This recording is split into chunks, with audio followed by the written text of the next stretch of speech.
Now last topic में हमने ये डिस्कस किया था कि जो आपका कोलॉइड्स है वो डिस्पर्स फेज और डिस्पर्जन मीडियम से मिलके बना होता है। सोल्यूशन जैसे सोल्यूट और सॉल्वेंट से मिलके बना होता है, वैसे ही आपका कोलॉइड डिस्पर्स्ड फेज और डिस्पर्जन मीडियम से बना होता है। ये हमने लास्ट लेक्चर में डिस्कस किया था।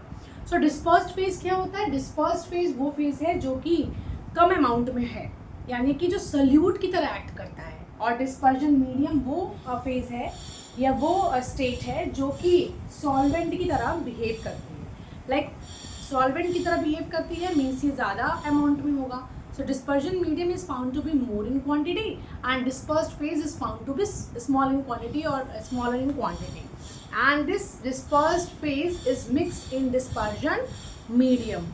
आई think this is clear. Solution में जब हमने टाइप डिस्कस किया था तो हमने वहाँ पे कोई एक्सेप्शन नहीं पढ़ा था। लाइक सोल्यूशन के टाइप में सॉलिड सोल्यूशन भी हो सकता है, गैस सोल्यूशन भी हो सकता है, और लिक्विड सॉलिड गैस सब आपस में एक दूसरे के साथ मिक्स होकर के सोल्यूशन बना रहे थे। बट इस केस में कोलॉइड्स के केस में जो कि एक हेट्रोजिनस मिक्सचर है, उस केस में अगर डिस्पर्स्ड मीडियम अगर आपका गैस है तो डिस्पर्स्ड फेज कभी भी गैस नहीं होगा। Got it?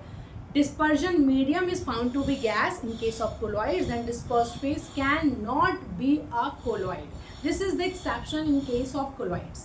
अब हम डिस्कस करेंगे, क्योंकि दोनों जो आपके दोनों ही गैस अगर दोनों ही सेम फेज में हो गए, अगर दोनों ही गैस हो गए, तो हमें पता है कि गैसेस आपस में मिक्सिबल होती हैं, ठीक है। So they both get mix with each other, और फिर वो कोलॉइड्स का फॉर्मेशन नहीं कर पाएंगे।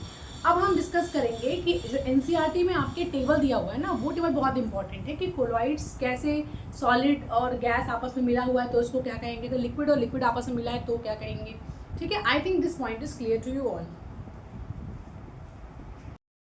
Now here we are having NCERT table, and is NCERT table, and when you will see this table na, you can easily understand that when gas is a dispersed, then dispersion medium cannot be a gas. Now see the table. Dispersed phase, here it is written liquid, okay, and dispersion medium it is written gas. So you can easily see, if dispersing medium, a medium is found to be a gas and dispersed phase is found to be liquid, then this type of colloid is aerosols. क्या कहेंगे उस colloids को? aerosols. An example is fog, clouds, mist. Next, dispersion medium, dispersed phase is solid and dispersing medium is gas. Then आपको already बता दिया कि इस तरह के कोलॉइड्स को क्या कहेंगे? Aerosols. An example is smoke, automobile exhaust. After that gas is found to be a dispersed phase and dispersing medium is liquid, and this type of colloid is known as foam, and you can see this example in shaving cream. Now if liquid is a dispersed medium and liquid again is a dispersed phase, then this type of colloid is known as what? Emulsion. Example is milk. Now other examples is sol, foam, gel, solid sol. So these are the example of colloid, and I hope कि आपको ये topic यहाँ पे clear हो गया होगा।